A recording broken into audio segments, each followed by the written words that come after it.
ವಿಚಾರವನ್ನು ನಿಮ್ಗೆ ಹೇಳಬೇಕು. ಇಲ್ಲಿ ಸಂಗೊಳ್ಳಿ ರಾಯಣ್ಣನ ಪೂರ್ವಜರು ಬಿಜಾಪುರ ಜಿಲ್ಲೆ ಅವರೇ.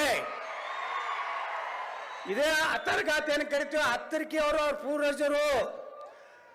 ಕಾಲ ಅವತ್ತಿನ ಕಾಲಾನು ಆಗ ಅನಿವಾರ್ಯವಾಗಿ ನಮ್ಮ ಬಿಜಾಪುರ ಅಂದ್ರೆ ಬರಗಾಲ ಇತ್ತು, ಬರಗಾಲ ನಾಡಿದ್ದಾಗ ಆ ಸಂಗೊಳ್ಳಿ ರಾಯಣ್ಣನ ಪೂರ್ವಜರು ಸಂಗೊಳ್ಳಿಗೆ ಹೋಗಿ ಅಲ್ಲಿ ವಾಸನೆ ಮಾಡಿದ್ರು.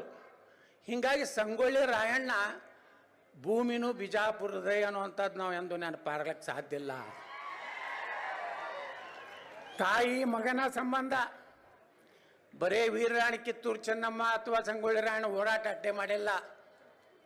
ಎಲ್ಲ ಜನಾಂಗದವರು ವೀರಾಣಿ ಕಿತ್ತೂರು ಚೆನ್ನಮ್ಮನ ವಿಶ್ವಾಸದ ಪಾತ್ರದಲ್ಲಿರುವಂಥ ಸುಮಾರು 7-8 ಜನ ಏನು ಥ್ಯಾಕ್ರೆ ಬಹುಶಃ ಜಗತ್ತಿನಾಲ್ಗ ಇವತ್ತು ಥ್ಯಾಕ್ರೆ ಒಬ್ಬ ICS ಇವಾಗ IAS ಇವಾಗ ICS ಆಫೀಸರ್ನ ಹೊಡೆದವ್ರು ಯಾರಪ್ಪ ಅಂದ್ರೆ ಅಮಟೂರು ಬಾಳಪ್ಪನವರು ವಾಲ್ಮೀಕಿ ಜನಾಂಗದವರು, ಸಂಗೊಳ್ಳಿ ರಾಯಣ್ಣ ಹಾಲಮತ ಸಮಾಜ, ಅದ್ರ ಜೊತೆಗೆ ಎಲ್ಲ ಸಮಾಜದವರು ಒಡ್ಡರ ಎಲ್ಲಣ್ಣ ಅದಾನೆ, ಬಂಜಾರ ಸಮಾಜದವ್ರು ಅದಾರೆ.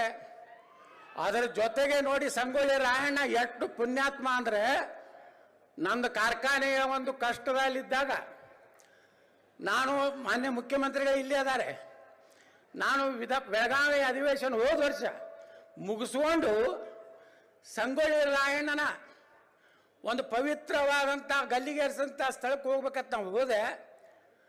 ನನಗೆ ಆಶ್ಚರ್ಯ ಆಗಿದೆ. ಆ ಪವಾಡ ಪುರುಷ ಸುಪ್ರೀಂ ಕೋರ್ಟ್ನಲ್ಲಿ ನನ್ನ ಕಾರ್ಖಾನೆ ಕೇಸು ಇನ್ನ ಸಂಗೊಳ್ಳಿ ರಾಯಣ್ಣನ ಒಂದು ಪವಿತ್ರ ಭೂಮಿಯ ಒಳಗೆ ಕಾಲಿಡ್ತಾ ಇದ್ದೆ, ಸುಪ್ರೀಂ ಕೋರ್ಟ್ನಲ್ಲಿ ನಾ ಗೆಲ್ಲುವಂಥ ಒಂದು ಆದೇಶ ಆಯಿತು.